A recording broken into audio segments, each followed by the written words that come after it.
The Dateable podcast is an insider's look into modern dating that the Huffington Post calls one of the top 10 podcasts about love and sex. On each episode, we'll talk to real daters about everything from sex parties to sex droughts, date fails to diaper fetishes, and first moves to first loves. I'm your host, Yue Xu, former dating coach turned dating sociologist. You'll also hear from my co-host and producer, Julie Krafchick, as we explore this crazy dateable world.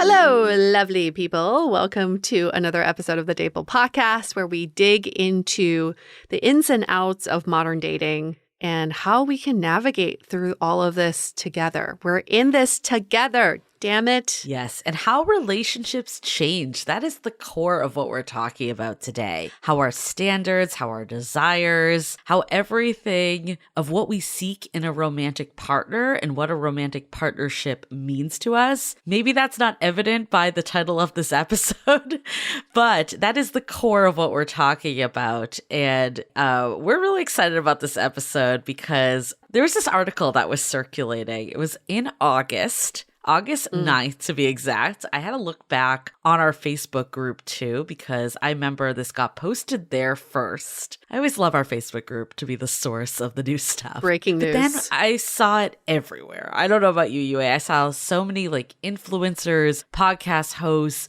just circulation of this article, what's behind the rise of lonely single men. And we felt that we needed to get the author on this podcast so we could dive into it much more than this article. He received a lot of backlash for this article, and it's really for the title. I think people were saying, well, he's calling for lonely men to step up. How can he be so insensitive? I mean, there was just a lot of controversy around this article. So we thought we'd just bring him on the show instead of reading the controversy. Let's see why he wrote the article. You know, I did see some influencers, podcast hosts, men specifically, get defensive, but I actually was really proud of how people in our Facebook group took it. And men themselves commented. I think it just speaks to the type of men that are in our community. And I sometimes actually forget like the wider circle of men out there, because I feel like we're blessed that we attract people that are doing this work, are emotionally intelligent. And, you know, I think that ultimately is the call out in this. It's Dr. Greg Matos is who we're talking to today. And he talks about how men need to address their deficits to meet healthier relationship expectations. And he basically talks about, we're going to get into all of this in much more detail, but like dating opportunities, these are kind of his key points. Dating opportunities for heterosexual men are diminishing as relationship standards rise. Men represent 62% of dating app users, lowering their chances of matches. And then men need to address skill deficits to meet healthier relationship expectations. It's a lot to take in. I mean, that's the thing, right? I think this is why this article got so much backlash, is like, who are you putting the responsibility on? Who is responsible for the rise of lonely single men? And we will discuss this, but, you know, personally for me, seeing and speaking to some of my single guy friends, a lot of them have really given up on love. They've given up on dating. They kind of feel like, you know what? If it happens for me, it happens. If it doesn't, it doesn't. And it's just so depressing to hear, because I know they're great men and they have so much love to give. But something about the state we're in right now is not building people up for success. So we need to dig into like the root cause. What is a societal cause before we let this go down a really bad rabbit hole? I think that's fundamentally what's happening across the board. And like we've talked about this before, that we are in a love crisis. We need to save modern dating. And yeah, I think it's men feeling this way, but I think it's women. I think it's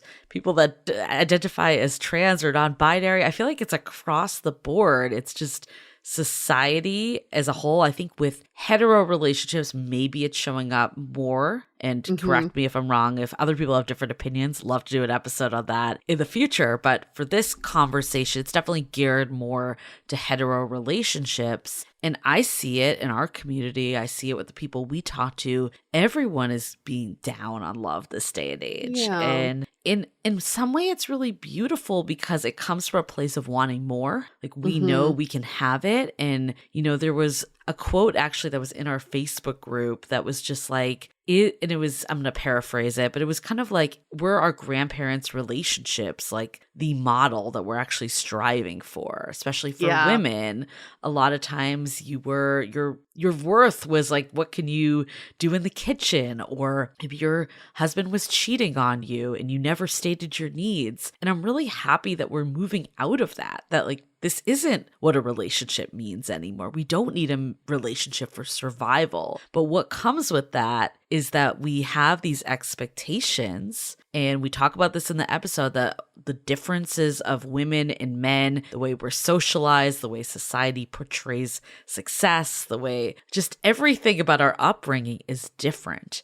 And we want more equality, which is great. But we're in this growing pain right now of how do we get to that stage? And where we are, in my opinion, is women wanting more and men not knowing how to get there. So it's just leaving both people discouraged, confused, and almost this sense of feeling like, let me just give up. It's because we look at dating in such a men versus women type of way that we forget that we're all connected. If the men are hurting, women are hurting too. We can't be like, oh, well, we're surpassing you, so fuck you, buddy. We have to think about this more like we are connected to each other. And one of the reasons why we call ourselves dating sociologists is because it's fascinating just observing the societal shifts in dating. It's not just like the day-to-day of what you are all experiencing. Yeah. It's looking at the big picture of what's happening in society. And when we started this podcast 7 years ago, we used to get emails on the daily of people telling us their funny dating stories. That was the thing 7 years ago. Oh my God, can you believe what happened to me on this date? Can you believe what this person said? Can you believe this? Guess what? We're not really getting those anymore because telling funny dating stories doesn't really move the needle for people anymore. They're not entertaining anymore. Like, there's nothing that shocking out there anymore. But the emails we do get and the interaction we do get are people asking the question, how do I find love and why does it even matter? Why does it even matter for me? So we hope to answer these questions, not just in this episode, but on our podcast. Let's really get to the why of why we're doing this. Why are we dating? Why are we trying to find love? We need to find that why. And I feel like if you're listening to this episode, you're already ahead of the game with her. Yeah. Especially if you're a hetero man is kind of the, target of at least this article. And, I think women, there might be frustration here, but in general, just listening to this episode means that we're on the right path of how do we come to a resolution. I want to read like a few comments we got in our Facebook group because it's always fun to do this. And I am just constantly impressed by the caliber of people. And I really fundamentally believe if you can be at that standard, you attract other people at that standard. And this is in response to the article. Yes, in response to the article. So we had from Eric, I'm glad to see women demanding more from men. I only wonder how many men will actually up their game in response. That is what we're trying to say here is we want more. We want fulfilling partnerships. We believe that men also want these fulfilling partnerships. Like, how do we actually work together to do this? Janice, our moderator, replied back saying that she's raising her child to have these emotionally challenging conversations. Her son, she said, it's work for him and for me, but damn it, some Gen Z woman will benefit from our effort. Yes, that is true. So then we also had a comment from David. He said, laugh out loud. He quoted the article. Dating opportunities for heterosexual men are diminishing as healthy relationship standards increase. Reflects very poorly on the way our society raises straight men, and totally rings true. I'm glad standards are increasing, and I hope men seek out resources to learn to do better. Good. Great.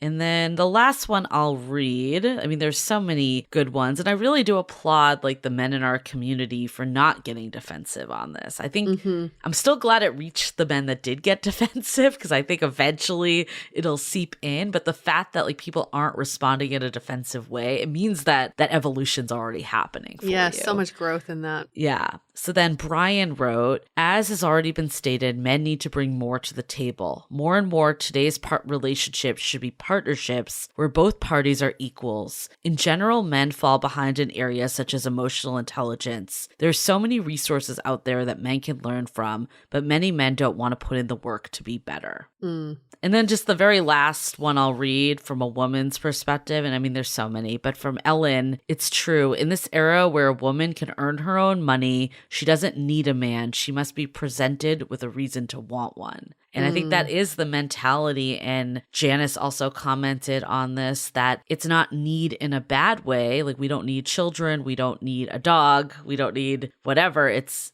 ultimately you want to find something you want. And what women are desiring is that equal, is that person that's going to step up and treat them as a person. I think in some of the past eras, it was very one-sided. It was very unequal. Like, you were almost like the one doing all the household labor. Like, there was just so much that was wrong that we're trying to correct in today's world. So I think net, this really is a good thing that people are trying to rise higher. Well, I would say I think that there are a lot of men working hard. We just don't see it. And, something we should really commend the men who are working hard is thank you for doing the work, and also just keep us in the loop, keep us updated. I know so many men who are like, I'm not going to date or put myself out there until I finish working on myself, until I finish my therapy sessions.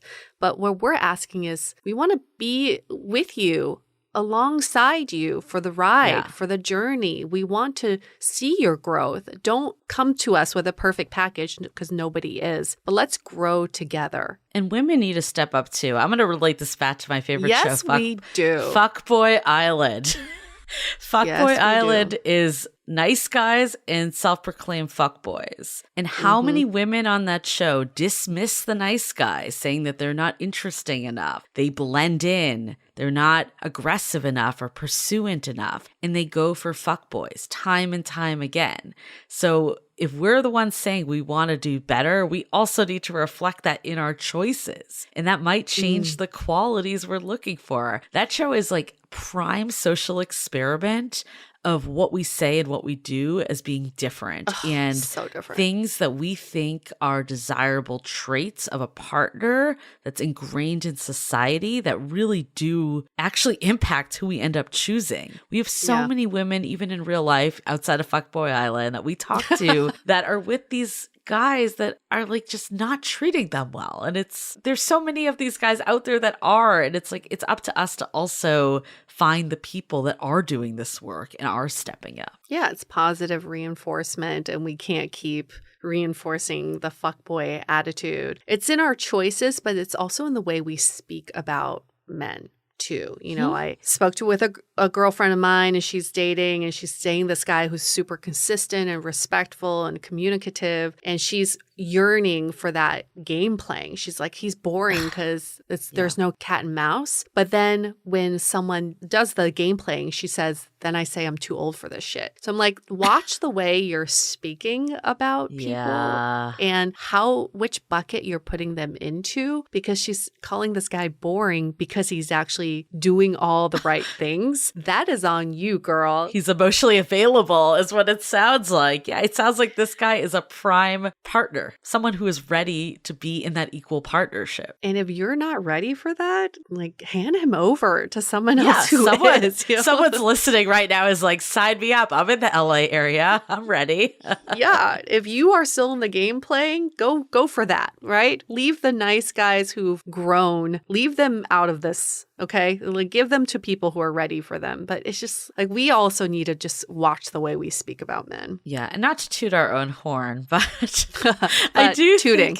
But I am. But I think like podcasting in general, not just us in general, I believe that is a path forward because it's made this type of work more accessible. You don't have to go to a therapist. I'm not saying you shouldn't go to a therapist too. Absolutely. But some of that's out of reach for people financially. It is more of a push to like get there. Even buying a self-help book, for instance, feels like it could be more of a process. And I think more and more men are doing this too. But we know historically women women are more of the target audience there as well. But podcasting has allowed for open conversation with a really low barrier, essentially. Yes. Yes. Proud of us. That being said, we will get into the podcast that we are going to go deep into this. It's such a great conversation. And we're so glad we were able to unpack it with Dr. Greg Matos. Before we get into it, at Dateable Podcast is us on Instagram. Come over there. You get to see all of our videos. You get to see our guests. People always say, I wish I knew what these guests look like. Well, there's a really easy way to find out. So follow us on Instagram, TikTok. We're building up our TikTok. And then Love in the Time of Corona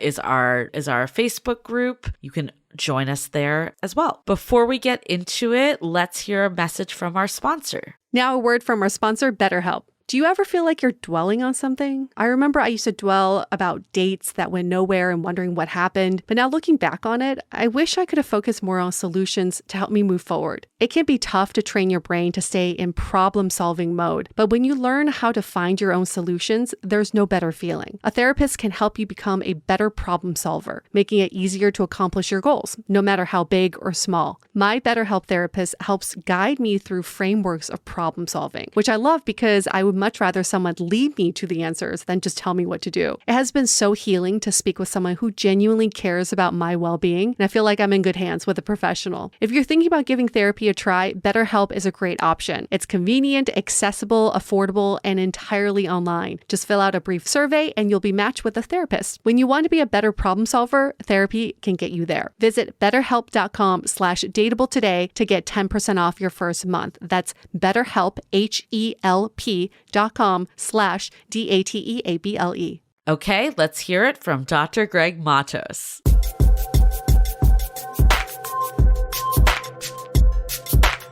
Okay, Greg, you've created quite a splash in our Facebook group, so we felt like we really needed to reach out to you and talk to you about this article that's been circulating so much, not just amongst daters. I've actually had some married friends send this to me as well, and with the caveat of saying, I'm so glad I'm not dating right now. So who is this man that's causing such a splash? His name is Dr. Greg Matos. He's 39 years old, lives in LA, originally from Bristol, Rhode Island. I've never met someone from Bristol before, and single and actively going on dates. He's an individual and couples therapist and the founder of A Better Love Project, a public media company that promotes healthy relationships and helps people love better from the start. And the article that he recently wrote in Psychology Today is called The Rise of Lonely Single Men. That's been shared a gajillion times. Yeah. When we saw this, we were like, we need to get Greg on this podcast ASAP. So we're so glad that we were able to make it happen. Yeah, it's an honor to be here. And as someone who has just only started a show, to be with two champions here at like season 15 is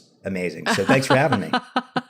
Welcome. What does your shirt say? I just noticed there's words on it. The hoodie, which any of your listeners can pick up, by the way, this is merch for A Better Love Project, says, love each other fiercely. I love that. And I get to walk the boardwalk here in Venice Beach with it on as it gets cooler here in LA in the mornings and evenings. I know. We're heading into winter season. That is some good marketing. Caught our attention. Thank you. I like that it's two-way. Love each other fiercely. Yes. And not just love fiercely, you know, holds each other accountable a little bit. It also creates that relational awareness. But back to the article, Greg. See, I'm just promoting everything that you're doing now. What made you write this article, The Rise of Lonely Single Men? Yeah, I mean, two things. Primarily, the first being that I spent the last year building A Better Love Project, which is my 501c3 charity. And we're literally a TikTok charity. We're at A Better Love Project. We have over 40,000 followers there on TikTok and YouTube and elsewhere. And I basically was spending a lot of time with women, which is not new for me. I grew up with a home with 5 older sisters and an amazing mom and dad as well. But I spent a lot of time listening to my audience, which I'm sure you do often because we care about our audience. We're actually invested in our audience well-being and our listeners' well-being. And the women who I was speaking to were around my age. So we're talking, 25 to 35. I'm a little older than that right now, but that's our demo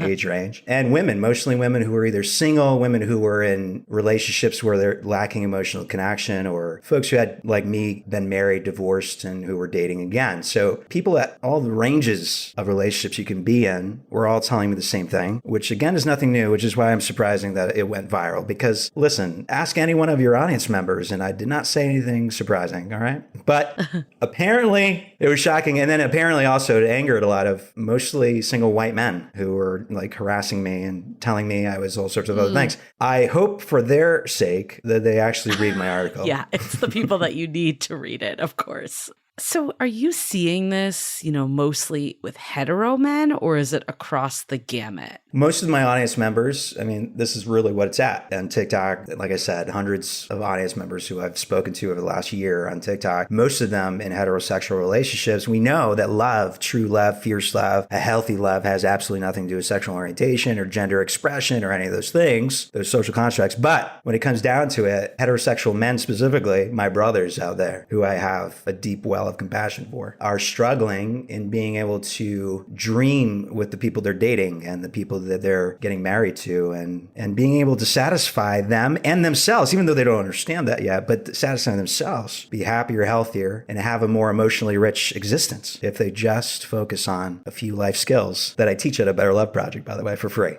Nice. Very kind of you. Now, the reason why your article was shared so much in our community, but also just in so many other communities too, is the title. I actually feel like a lot of people didn't even read through the entire article before they hit the share button. That title is probably quite triggering for some people, like the men who've been harassing you. Can you put it in your own words for those people who did not read through the entire article before they shared what the article is about? So I'm guessing that your audience members are out there looking for the love of their life. Maybe they believe that there are multiple loves that they could have. Who knows? That's what I believe, by the way. But whoever you are and whatever you're doing, married or not, if you look at the relationship landscape right now and you see what dating looks like right now, and I'm sure you know a lot more about it than I do. I'm almost certain of it after 15 seasons.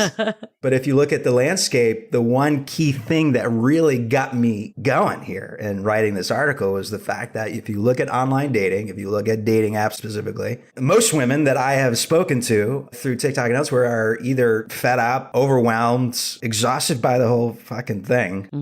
And the primary reason, I think, is that 62%, 64% of app users are men. Most folks on the apps, heterosexual, most seeking heterosexual relationships. Not enough men that the women want, but many men who are seeking relationships. And if you don't know how to establish emotional connection via text message, for instance, which is a very soft skill, very key skill, then you're going to lose the game from the get-go. I mean, I didn't go into that detail, but bottom line, women in general, heterosexual women in general, I'll say this loud and clear because this is the most important point, healthy relationship standards for that group of human beings is rising, and they're able to exist in a happy state of bliss single much longer than men, including me, can.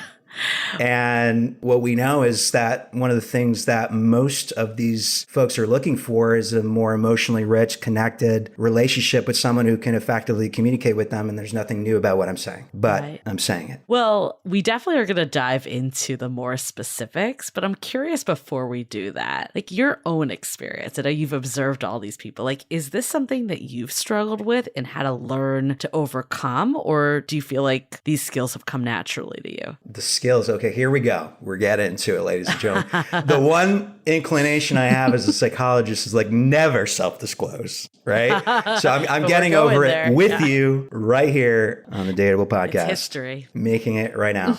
I mentioned to you before, I grew up in a large family. It was a large Portuguese family, very traditional gender roles, very traditional cultural norms around emotional expression and restrictions around all that stuff. Just normal shit that all of these guys who I'm trying to talk to out there, and also in my clinical practice, which luckily, I have their ear and so they actually listen to me. But in general, to understand that this stuff doesn't actually come naturally, right? It's not something we're going to just fucking absorb from our organic existence in our cultures of origin. It's not going to happen. We have to learn it from somebody. And if we don't have examples of men like that in our existence who are able to communicate with affection and intimacy and all these other things, how are we going to figure it out? Hopefully you come to therapy with me or someone like me anywhere in the world. If you can can access somebody so you can sit down and learn these skills. It doesn't take long. I'm not talking about fucking years of therapy. I'm talking about maybe 8 sessions to figure out some soft skills. So to answer your question, no, it doesn't come naturally. Believe me, ask my sisters. I might be more emotionally expressive than my sisters are. You have to ask them that question. But I learned this stuff in part because I became a psychologist. And in order to do my work, I have to be able to do that. I have to be able to emotionally attune to my clients. And so they didn't also teach me that in the Marine Corps, because I served 4 years in the Marine Corps and I served in combat and I did a lot of things. And they don't teach you vulnerability in the Marine Corps, but I could tell you they do when you are becoming a psychologist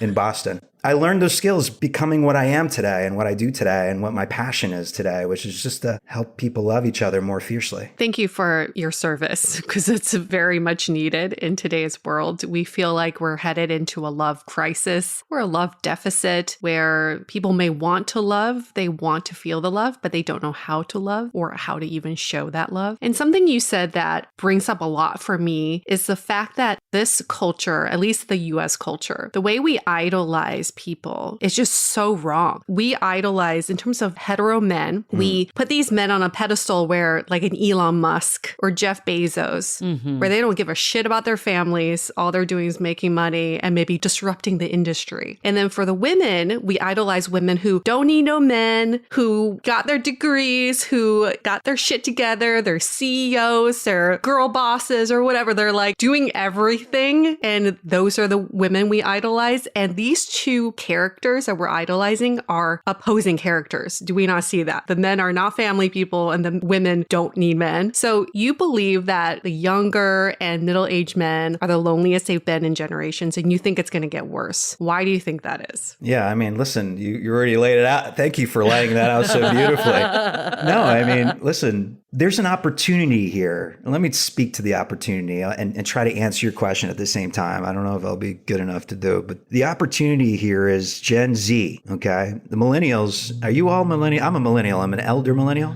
We're I'm elders a very as well. elder. Okay. Yes. But listen, everybody, millennials this, millennials that, we're basically saving the world right now. So everybody calm down, all right? We've learned how bad it could be, right? And that's why we're saving the world. Yes.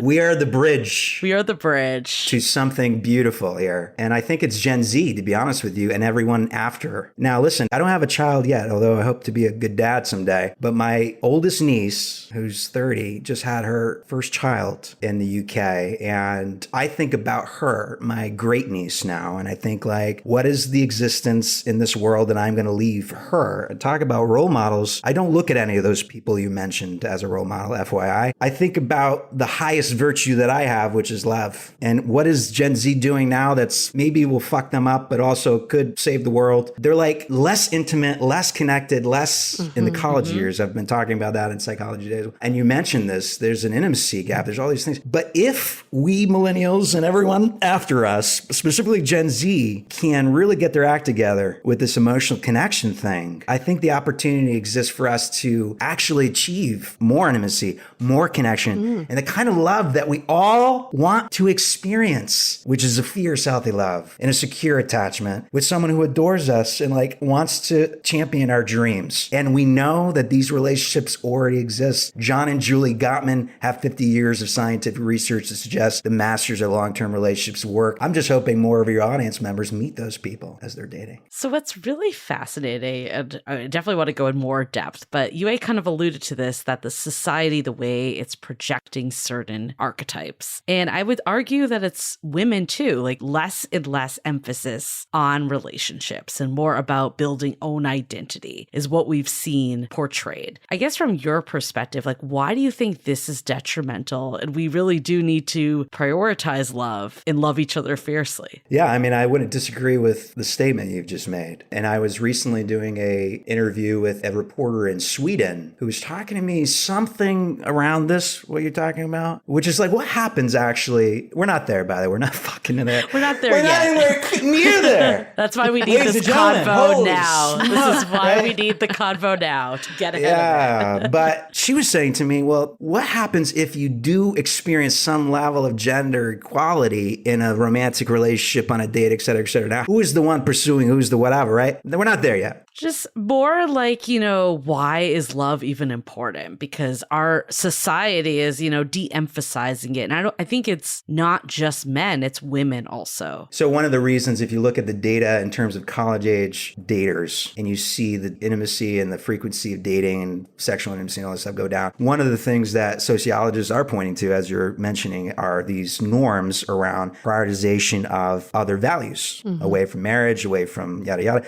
more toward financial freedom, and of course, becoming, queens. I'm all about women being the best existing version of themselves. Because if men are the best versions of ourselves, we can figure that shit out. Right. Has the pendulum swung too far? Is that what you're suggesting? I don't think so. I think the fucking pendulum needs to swing harder, that there's an actual consistent shift in gender norms. We're not there yet. The fucking tipping point hasn't been in America. I can tell you for sure. And if you look at the Middle East and other places, you definitely have fucking problems. Right. Here's another way to think about this question too, but I'm curious what you think of this. We do have a lot of male listeners who've told us they've given up on dating. This is it. I'm in my late 30s or I'm in my 40s. It hasn't worked out for me. I'm just going to sit back and see what happens. If it doesn't happen for me, it doesn't happen for me. We've actually heard many women say this too, but in a much more combative tone. But the point of this is a lot of people are giving up on love and relationships, thinking that maybe I shouldn't try as hard and I wouldn't have all these headaches that I have with modern dating. What is your response to that? Dating and relationships comes down to the most important element of anything I've ever taught or spoken about when it comes to relationships, which is creating shared meaning. And creating shared meanings comes from a deep understanding of our core values and what's most important to us. If love was one of those things growing up, if the idea of creating a home with someone else that was peaceful and caring and supportive, and if you want to exist in a world where your aspirations and dreams actually become reality, where you can be the queen or the king, or you can be the boss in whatever sense, then you want a fierce, healthy love. Because a fierce, healthy love is going to support those dreams becoming a reality. And your ability to experience not only your own emotional, physical, spiritual version of this life in a different new way, but you're going to create something that cannot be created alone. So yes, of course you could do beautiful, wonderful things as a single human being. And I'm certain that the men who talked to you about this were not very happy about that. I know I can speak just from myself right now. Anyone who's creating anything, anyone who's building anything, anyone who believes in legacy, not only in that they've inherited something amazing, both culturally and financially, maybe, whatever, but that they want to carry on a tradition and perpetuate a tradition, a new tradition that's worthy of legacy, is going to want to not give up on love. And I hope they don't. Holy smokes. Ladies and gentlemen, do not give up on a healthy love. I mean, I think you bring up such good points, like of just what love could be. And it's unfortunate because dating right now is not what you described. This harmonious, like peaceful, happy place of meaning. And I think that is part of the problem. And I think you brought up a good point too, that women are becoming financially secure powerhouses that can do it alone. And that's why your article is seeing that men could get left in the dust if they don't step it up a notch. But I think ultimately both men and women don't want that. Nobody wants that. No one wants it. Exactly. And it's like, I'm glad that you're kind of bringing to light. So I want to go through like some of the main parts of your article. And, you talk about there's a few key things that are contributing to these challenges. So dating apps are one of them, relationship standards, and a skill deficit. So I guess to kick it off, maybe like, how do you think dating apps make it harder for men? Yeah, just the numbers game, which I already mentioned. That numbers game is fierce. And I don't care where you might measure yourself on the attractiveness scale, physically or the whole total profile, how well you think you've crafted those one-liners, those witty prompts, whatever it is, if you're on Hinge or Bumble or anything else. Which, by the way, I recommend Hinge. I don't recommend Bumble if you're a single man. And we can get into that, too. I don't know. You might want to get into that. We want to hear that. Yeah. So it's usually the opposite for Is Bumble. that? Yeah. Oh, okay. All right. Well, sugar. Anyway. But, yeah, bottom line, you have to craft something that's almost fucking just stellar. You could be the most attractive human being, doesn't matter. The number game alone crushes the spirit of women, okay? Unless you're in Bumble. Maybe that's why you like Bumble. But it crushes, right? Because there's just so much coming through that you have to pull off an initial impression, just like any other time in world history. And to be able to pull off that first impression in an emotionally evocative way, which is the only fucking way you're going to stand out unless you're just super fucking hot. You have to be able to actually have the soft skills to be able to initiate a conversation like that, you know, an initial message or anything else, unless you're on Bumble, because then the woman initiates that. We touched on Michael Kay, who's the head of communications and PR at OkCupid, and he was talking about what women want has dramatically changed. Used to be tall, dark, and handsome. They're financially secure. Like those were the big things that women were going after. And now it's emotional availability, communication skills, more of the soft skills that are different. I think that's actually a really good thing that we're evolving to what we're looking for, because you would argue that in the past that was just setting us up for vastly unequal relationships and gendered situations. Do you think that's the root of it? That like men alone can't just rely on what they once did and they have to adapt to kind of the new standards? Is that what you're saying with the dating apps, or is it a different thing? Well, the new standards are across the board. And I just want to take it out of the context of the gender piece, even just to say that if you would work with me in couples therapy, I would be talking to you the same way, regardless, whatever your viewpoint. But the bottom line is this: you have to be able to pull off the soft skills. And the soft skills may have been in some way, shape, or form gendered or whatever in the past, but they can no longer be. You need to be able to understand how in each moment of every day of your life, your thoughts, your emotional experience, and your actions all arise interdependently. You have to be mature enough and responsible enough to recognize that, to be open to potentially, if you need, to figuring out those skills with a professional, a mental health professional, a coach. I don't care where you get it. You can go on TikTok at A Better Love Project and learn everything you need to know about a healthy, fierce love for free. By the way, it's my charity. But the bottom line is you got to get the skills, because the standards have changed. People are not going to settle for things anymore. We already see that. We see 50, 60, 70-year-olds divorcing their partners because they're not happy. Marriages, which for most people who are dating, monogamous marriages is still the goal, are going to get harder and harder and harder as we live longer and longer and longer. That means we need to have better matches from the start. Why the fuck would you choose someone who cannot emotionally connect with you? Why would you choose someone who cannot communicate effectively with you? Why would you choose somebody who does not respond effectively to your bids when you're texting each other before a first date? The standards have changed. Oh my gosh. It's because we're living longer. I mean, it really is, like you said, because back in the day when the life expectancy was 50 years old, you get married, you pop out a few babies, and then you die. Like, it's pretty fast. You don't have to worry about your relationship or empty nesters. You just die before you have to work on your relationship. And now we see so many people after they become empty nesters having to work on the relationship and then going through divorce. And this is actually such a major pattern in China right now, where the divorce rates are skyrocketing, especially since COVID, because the culture really did not see favorably divorce back then. But now, because of people are living longer, it's just becoming more prevalent, and the government doesn't know what to do with it. They're like, what the fuck is happening? So that is actually really interesting, that our life expectancy is feeding into our relationship standards. And that's also what's causing this loneliness, because now we are taking our time to find our partners, and it's very confusing. And the third contributing factor to this is skills deficit. Tell us more about that. I mean, this is exactly what I think Julie maybe mentioned a little bit of this earlier, those communication skills or the soft skills that we need in life. I mean, but listen, we're not talking about some like strange, rare things. I'm talking about when you get home at the end of the night, giving your wife a kiss and a hug, maybe, or if she's coming home, that when she gets home, you give her a hug and a kiss, that you seek understanding and emotionally validate your partner versus trying to persuade them of your perspective on something. Bringing up issues to one another with gentle startup, like, I feel sad I didn't get a hug this morning. Can you give me one now? Like, if we just learn these simple, formulaic ways, so maybe we've got a solution here for the government out in China.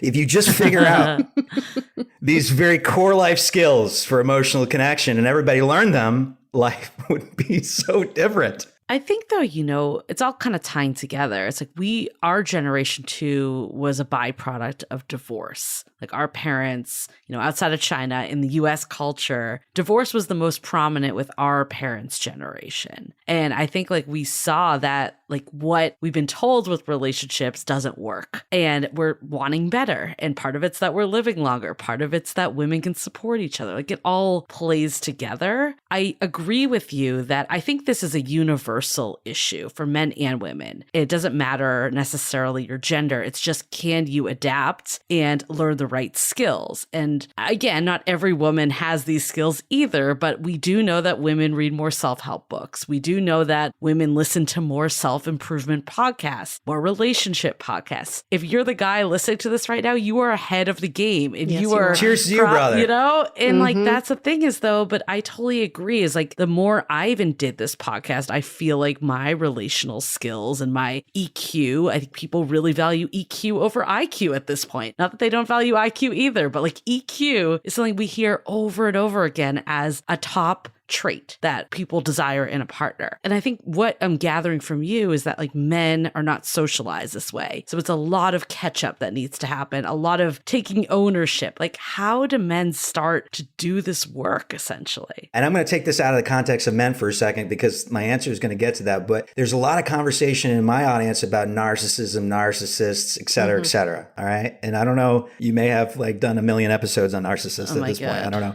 People love throwing that word around. We hear people, but I would say that's like challenges the EQ of women in that case to just throw that out each day. I like that. Okay. All right. Probably go viral for that saying.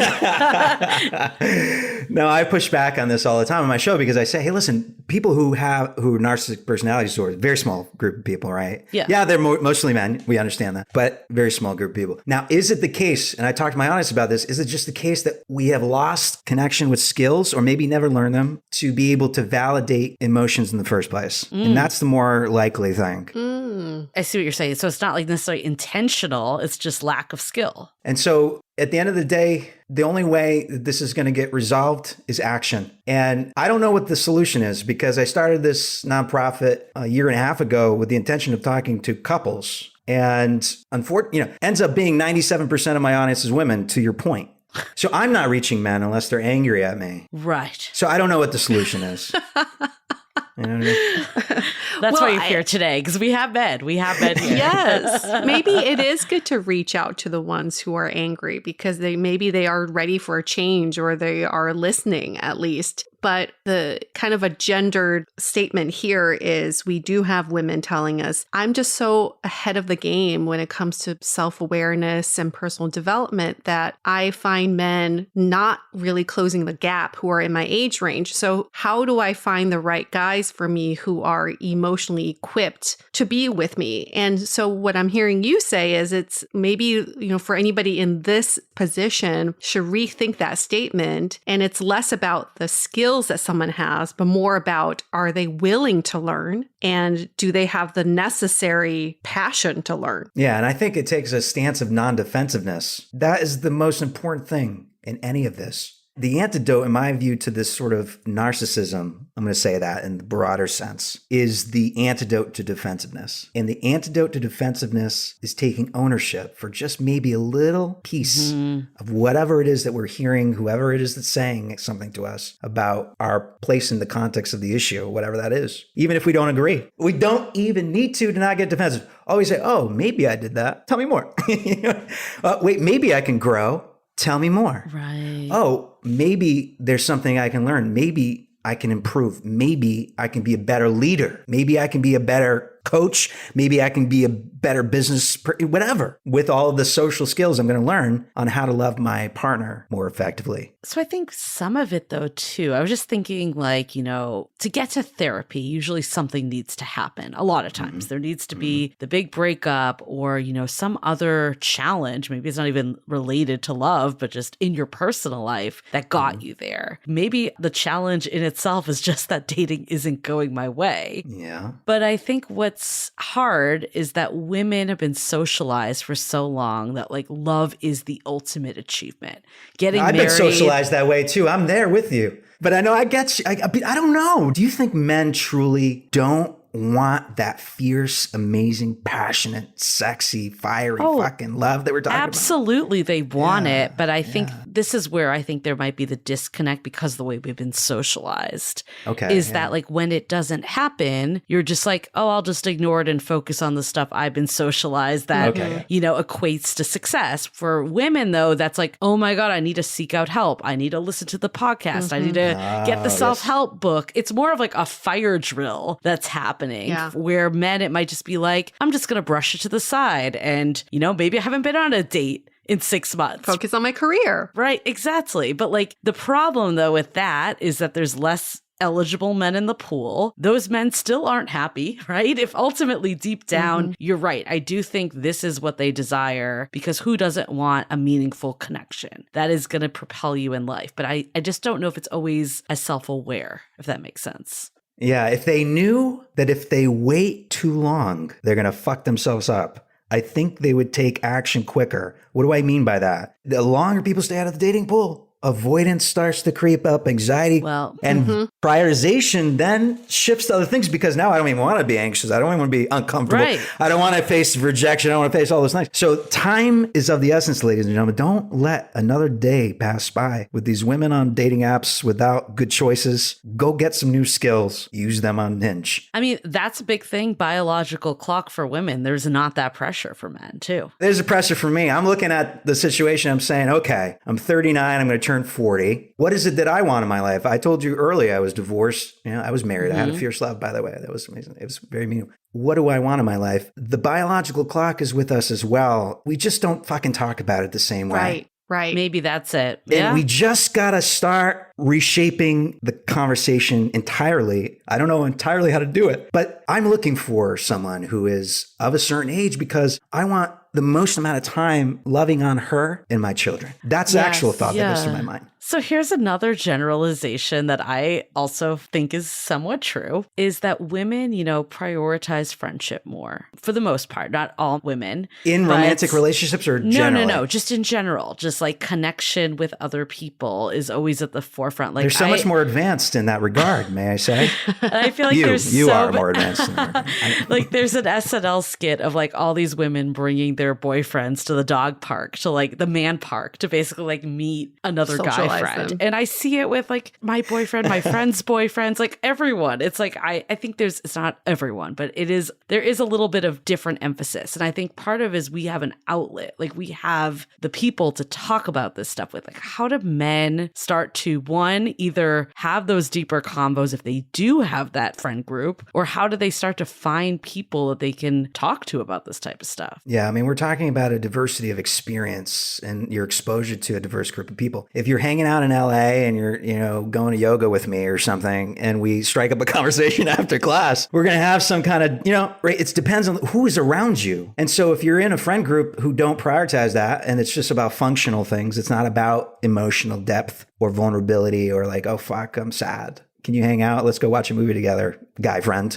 Now, I can tell you, I have one sincere friend that I've had since 7th grade, and he's a guy friend. And I can tell you, there is nothing more rewarding than having a friendship with another man, but it comes with great difficulty. I can tell you that for elder millennials, and probably still. And it's not even that it's not a priority. It's just this is our disadvantage, brothers, if you're listening to this right now. This is our disadvantage, that we need to take action to make up for the disadvantage that we don't have these prioritizations. Because what happens is we then rely too heavily on our spouses or our partners or whatever for all that emotional goodness. But if you can also get that intimacy and closeness from other guys, it'd be great. How are they going to do it? How are they even going to know? How are they even going to know they're missing out on it? Unless they're listening to your podcast right now. I hope everyone is listening to your podcast. Let's hold that thought for a quick message. This episode is made possible by higherdose. I swear every time I leave the spa, I wish I could have a sauna at home. And now I can with a portable infrared sauna blanket by higherdose. You just lay down inside the blanket, turn up the heat, and sweat it out at home. It has all the benefits of a large, expensive sauna, but needs less budget and less space. You just plug it in and begin. The higherdose sauna blanket promotes circulation, detoxes the body, body, helps to burn calories, and it's excellent for muscle recovery. And I personally like that saunas promote glowing skin, improve my mood, and help me sleep so much better. You can now get the higherdose infrared sauna blanket for as low as $50 a month through Affirm with a 30-day money-back guarantee. Get your own today by going to higherdose.com.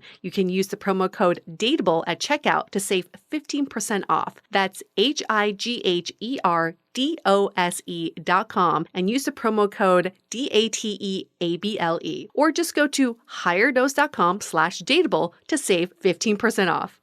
Have you ever thought about how much better dating would be if you had a whole army of people supporting you along the way? We know that dating can be frustrating and lonely, but it can also feel fulfilling and fun. Have you recently decided you want to make some changes to your love life? Maybe you've recently re-entered the dating scene. Maybe you've gone on one too many dates that went nowhere. Or maybe you're just ready to take your current relationship to the next level. That is exactly why we created the Sounding Board, a true extension of our podcast that delivers a personalized experience, which includes monthly office hours where you can drop in and chat with us about anything, weekly sound-offs with guided discussions, and regular virtual happy hours. Allow Julie and I to become your dating Sherpas to provide real-time guidance and wisdom in a more intimate way so we can all navigate dating and relationships together. Join the Sounding Board today by going to dateablepodcast.com/sounding board. Again, that's dateablepodcast.com/sounding board. I feel like we could talk about this for another 10 hours about how there are these roles in dating that are so deeply ingrained in dating culture that it makes it hard for people to break out of the mold. The tropes that I speak of are the guy who's non-committal because he wants to be a bachelor for life, the girl that asks for a commitment after 3 dates because her biological clock is ticking, the nice guy that never gets any girls because there are these fuckboys who are getting all the girls for them. It's these tropes that makes it really hard for men to break out of the shell and say, I am not that, or actually she's not that. I hear guy friends talking like this all the time. In fact, my partner and his friends talk like this all the time. Oh, she's just another one of those approaching 40s and,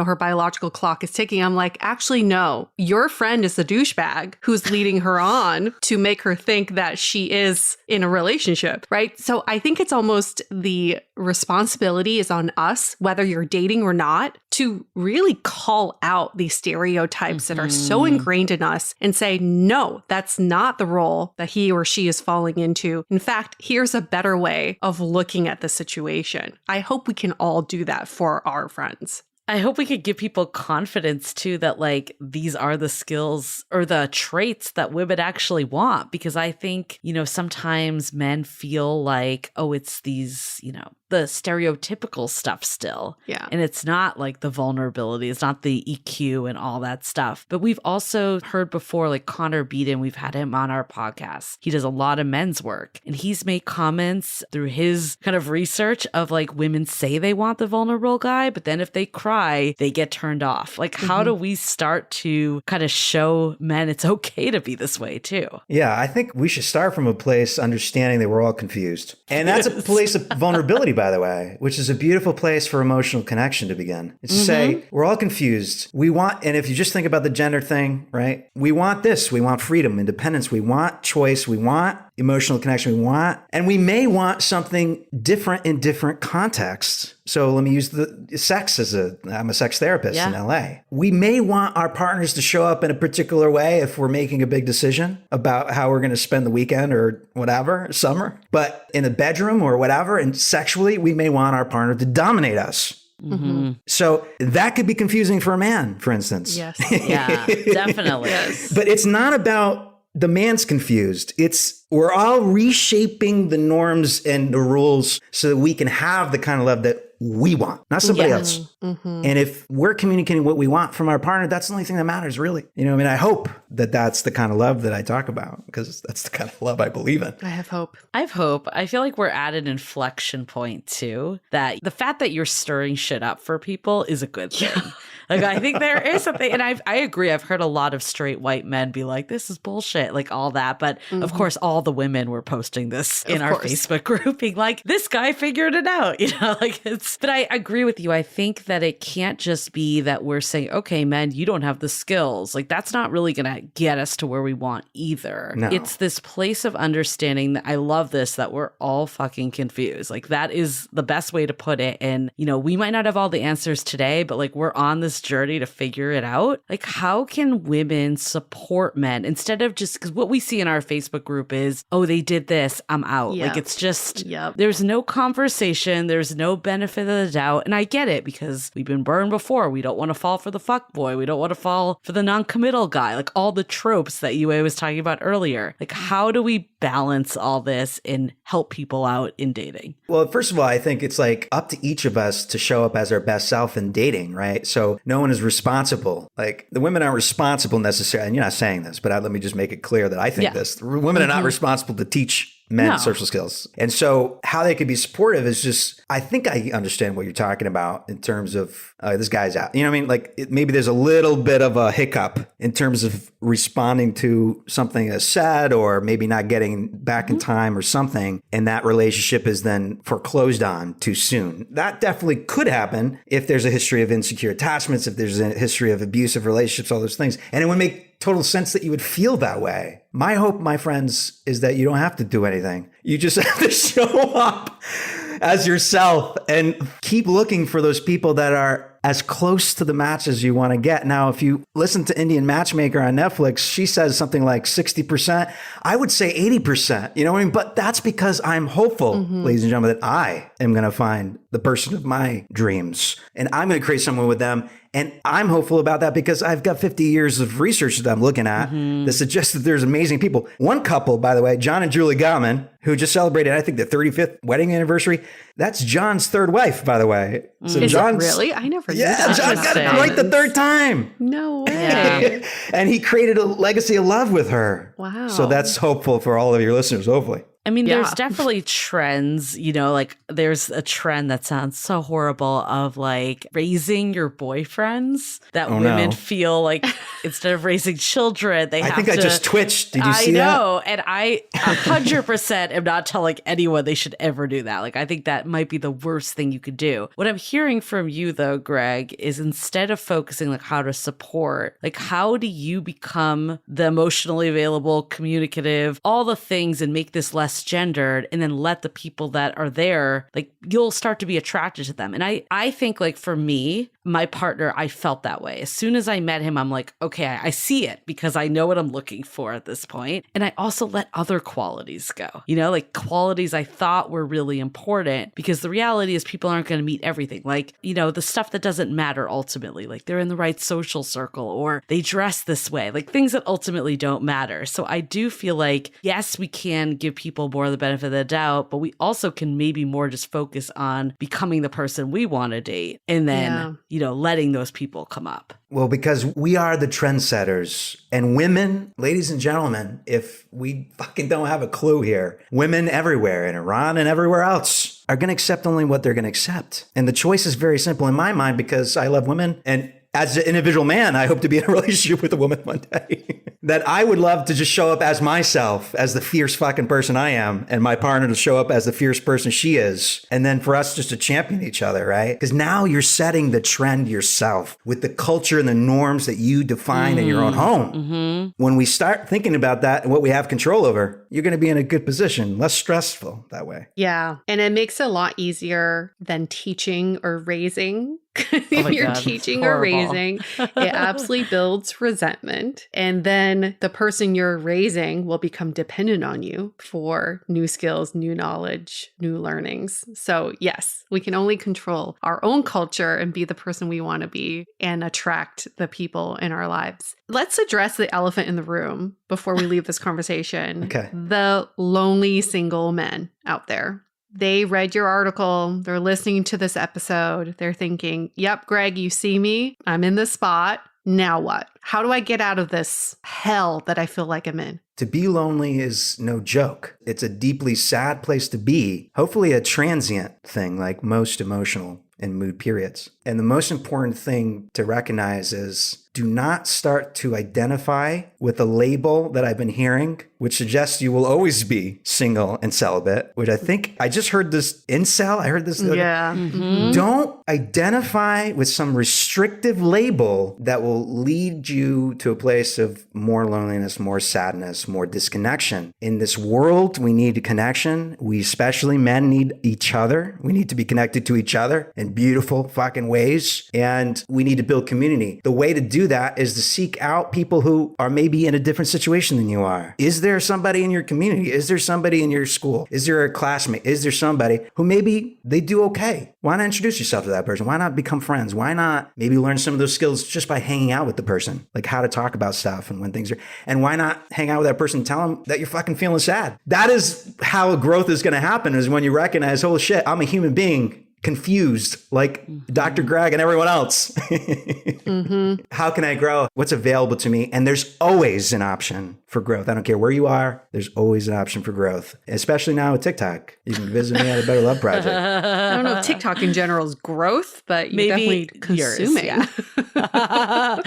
Well, this has been such a good conversation. I mean, I have so many takeaways. I think the biggest one is what we said earlier, is that it's okay that we're just confused. We're fucking confused. We're trying to figure it out. Not to say that like having grace for others means that you should lower your standards, but just realize that we're all trying our best here. And instead of like call people in again, you know, like you need to do what works for you. But ultimately that just saying like this person isn't doing this or that, that's not really getting to the core of what we want either. If we want a loving, fulfilling relationship. We had this episode on our podcast called The Lowest Common Denominator, where the guest talked about how she basically succumbed to the lowest common denominator on dating apps of doing the bare minimum pretty much, because people ghosted her, she ghosted them, or people answered in one word answers, she did the same back to them. So basically like I'm going to drop to the worst, where I think what this conversation is doing is actually helping us rise to the best. The fact that we saw our past generations, their relationships not being fulfilling, and we have a sense of what we're looking for, like that should be a good sign. The fact that your article ruffled some feathers actually means that we're holding people to higher standards. Like you said, an opportunity for us to grow and I hope rise to the top. So that's kind of I think ultimately what we're getting out of this, hopefully, is a better dating environment, but we also need to be that person too. We can't just call people out for not doing it or not knowing. And I think we also need to reshape the priority of love in our lives. Like we talked about earlier, how it's socialized, and it can be really hard if you have no good examples of love. Like I even know for myself, like my relationship now, it's beyond what I ever even thought was possible because it wasn't the relationships I had when I was dating. And it's so easy to be like, dating is so painful. Like why even prioritize this? But how do you start to imagine the relationship you want? And instead of succumbing to the lowest common denominator and doing the stuff that's just like going with dating culture, like pave your own path and like hold that standard, because I think that's ultimately the fire that we need to like seek help and get that growth. There's an amazing quote by Grace Lee Boggs who said, "We are the leaders we've been waiting for." Yeah. And I think that's the case in our relationships. We are the ones we've been waiting for to set the new trend for the kind of emotional connection that we need. And if we do it now, ladies, we can figure it out. 50, 100 years, it'll all be worked out.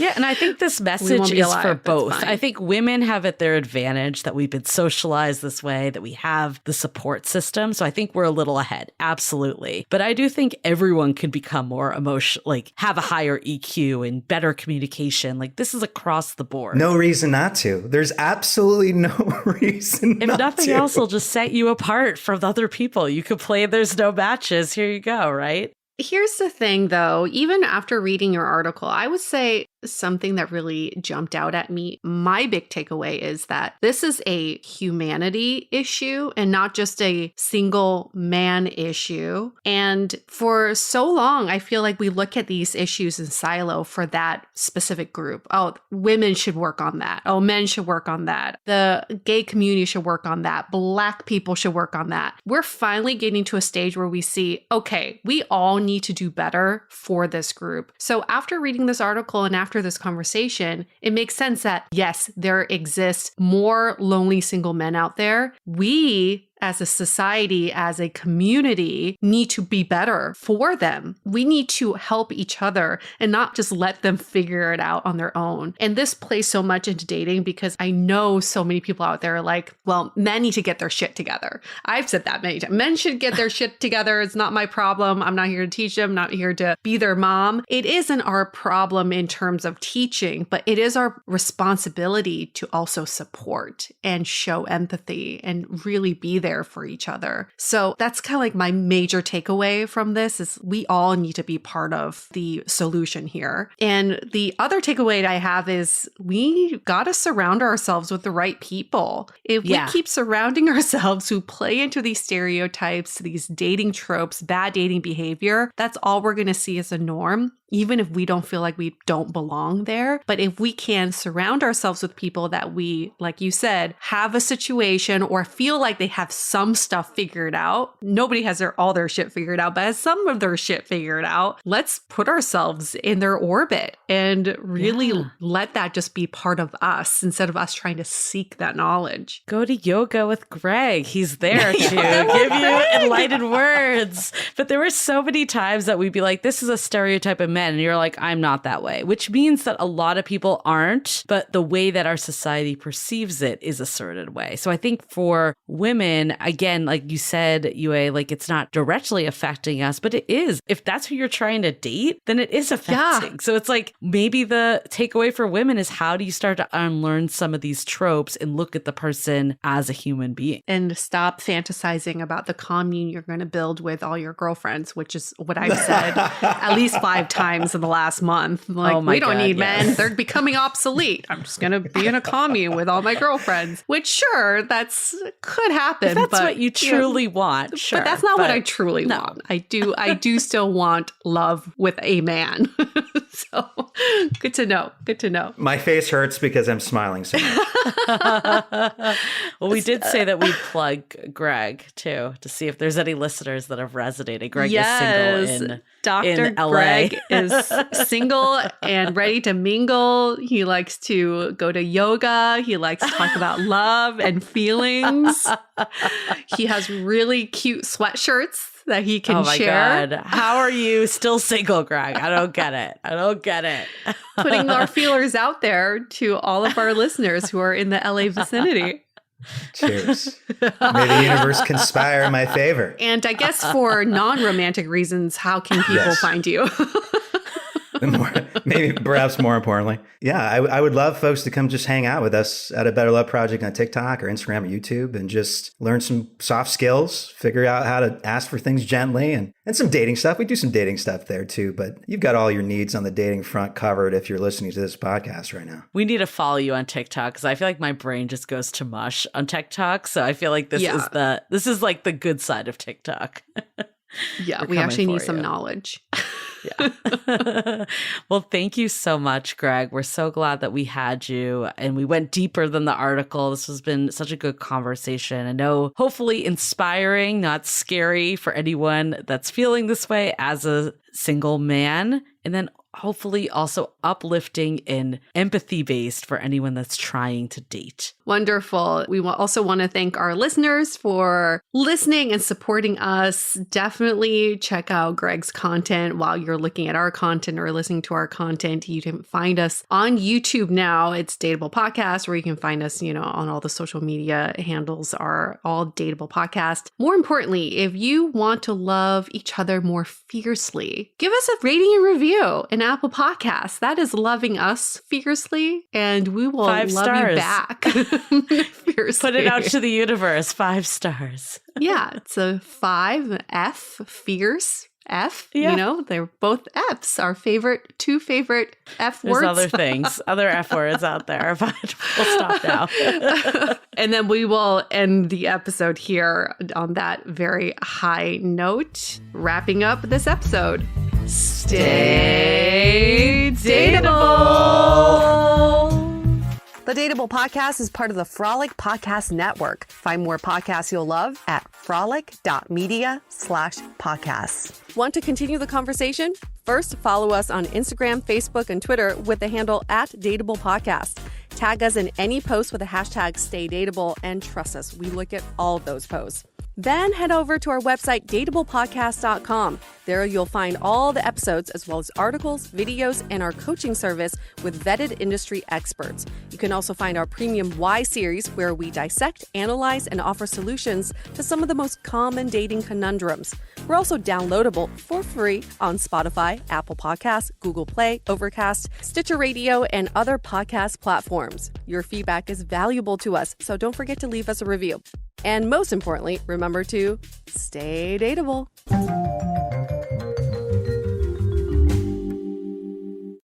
Winter season is here, and Discount Tire wants you to stay safe on the road. Get 30% shorter average wait time when you buy and book online at discounttire.com. Discount Tire. Let's get you taken care of. Let's get you taken